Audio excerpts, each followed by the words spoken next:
제일 많이 들어오는 질문이 형제 간의 다툼이 있을 때 어떻게 해야 되는지 잘 모르겠다는 질문이 많아요. 네. 그거에 대해서 한 말씀 좀 부탁드릴게요. 네. 제가 현장에서 부모님들 만나 뵙고 이렇게 강의를 하면서도 가장 많이 듣는 질문이 형제들 간에 다툼이 있을 때 이걸 어떻게 해야 될지 너무 곤란하시다라는 질문입니다. 아이들이 늘 사이좋게 지낼 수는 없죠. 우리 어린 시절을 생각해도 그것이 너무나 힘들다는 것을 우리들도 알고 있어요. 그런데 그 두 가지 원칙만 잘 기억하고 계시면 돼요. 첫 번째, 큰아이를 나무라실 때는 작은아이가 없는 데서 하셔야 돼요. 보통 많은 부모님들이요, 작은아이가 있고 큰아이가 있는 데서 작은아이 보는 데서 큰아이를 막 나무라시거든요. 왜? 그것을 아이를 존중하고 배려하는 마음이 사실은 없기 때문에 둘 다 똑같이 잘못했고 둘 다 혼나야 되는 상황이기 때문에 누구와 아이의 뭐 권위를 지켜주고 누구는 또 보호하고 이런 것에 대한 생각을 하실 겨를이 없기 때문에 그러신 것 같아요. 하지만 그런 모습이 자꾸 노출될수록 작은아이는 큰아이를 얕보게 됩니다.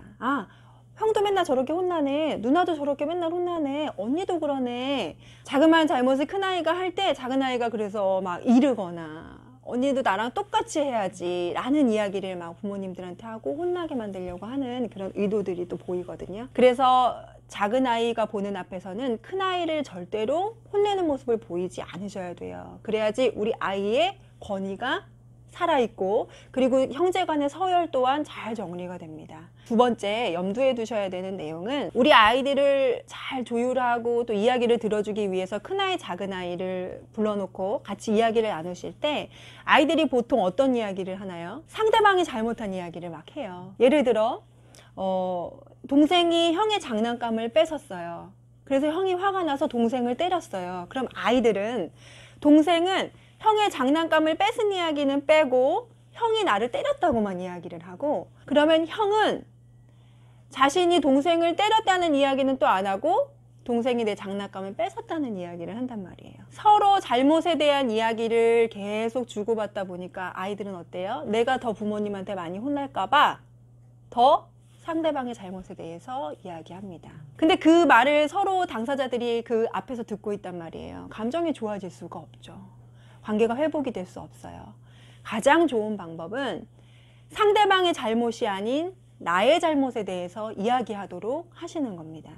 형은 동생이 비록 장난감을 빼앗아 갔지만 동생을 때린 부분에 대해서, 동생은 형이 때리긴 했지만 자기가 먼저 장난감을 빼앗은 상황에 대해서 먼저 이야기하게 하는 것이죠. 자기 잘못에 대해서 이야기하는 것을 보면서 형과 동생 모두 얘가 이걸 잘못한 걸 알고 있구나 라는 것을 듣게 되면서 조금씩 마음이 풀리고 자신의 잘못에 대해서 이야기하는 것이 익숙해지고 또 자연스러워지게 돼요. 남의 잘못보다는 나의 잘못을 인정하고 또 이야기하는 것, 이거 우리 아이들이 정말 배워야 되는 가장 중요한 부분이잖아요. 그런데 이게 형제들 관계뿐만 아니라 우리 아이들이 또래 관계에서 지낼 때도 이 부분이 굉장히 중요하게 작용이 됩니다. 그래서 두 가지 원칙, 첫 번째, 작은 아이가 보는 데서 큰 아이를 나무라지 마시고, 두 번째, 서로의 잘못에 대해서 이야기하는 그런 문화를 만드신다면 우리 아이들이 조금 더 서로를 이해하고 잘 지낼 수 있게 될 겁니다.